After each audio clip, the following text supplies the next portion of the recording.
Steve, proud of the performance, I'm sure, but is the feeling you're left with the worst you get in football? Well, certainly when you go into football, there's times like you feel today, and it's never easy with the rack of disappointment of what comes with relegation from the Premier League, of course. So it stays with you for a long, long time, and you're desperately upset with the disappointment, of course, and the enormity of when it dawns on everybody that we're not in the big league anymore.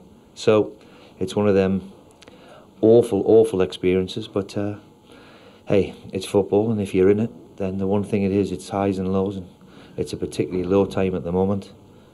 You know, saying that, I'd like to congratulate the other teams who've managed to overhaul us and send us relegated, especially something like Leicester, which is quite remarkable what they've achieved, and I know what all the managers have been going through. So congratulations to them. Was today almost a mini version of your season? Offside goals, good performance, missed chances? No, it was too many times I've come out here and said we haven't done bad, but we haven't scored, and that's no criticism on strikers. It's no criticism on midfield players. It's the team in general that has to create and score a goal. And the one thing that's come back to haunt us and bite us is we played well against Tottenham last week and had a few opportunities, and we've had umpteen today against Manchester and not being able to take one. And overall, I think that's 17 or 18 times we haven't scored a goal in the game. So if you can't score, you don't win a football match. You were brutally honest in the week. You said you yourself, your staff have not been good enough. You feel you've let the owner down. Where has it gone wrong? Can you pinpoint a... Well, I don't think it's now. At the end of the day, we all, and me being the manager, has to take the brunt of it.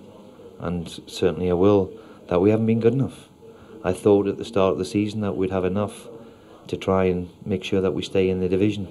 We always know that a club like ours is going to be difficult, but we honestly believe that we had enough, and you know, we haven't done enough.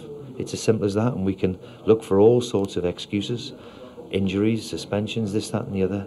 It boils down to not being good enough, and me in particular, and that goes for me at the top of it. There's been off-field distractions, of course, in the last couple of weeks as well. Has that played any part? I don't think it's a time now for excuses. I think you have to take it on the chin, take your medicine, and if you've got anything about you, then of course you have to come back strong as you possibly can. And for sure, I'm exhausted at the minute, but we'll have a break and see where that leads us. Would you like to have a crack at getting Hull back? Well, you've got a good record in the Championship. That's not for me. That's for others to decide that. And of course, what comes in a question for everybody when you get relegated is everybody, especially the staff and the management side anyway, is, you know, cuts are inevitable because we haven't got the finances of what we have in the big league. So there's obviously a lot of talking and a lot of soul searching to be done over the next few weeks. It's still all bitter and sad at the moment, and we are sad and disappointed. So we need a break to get away from it, regroup, and see where we'll go from there. Do you know when that happens, when your future jobs and things like that gets discussed? No, I mean,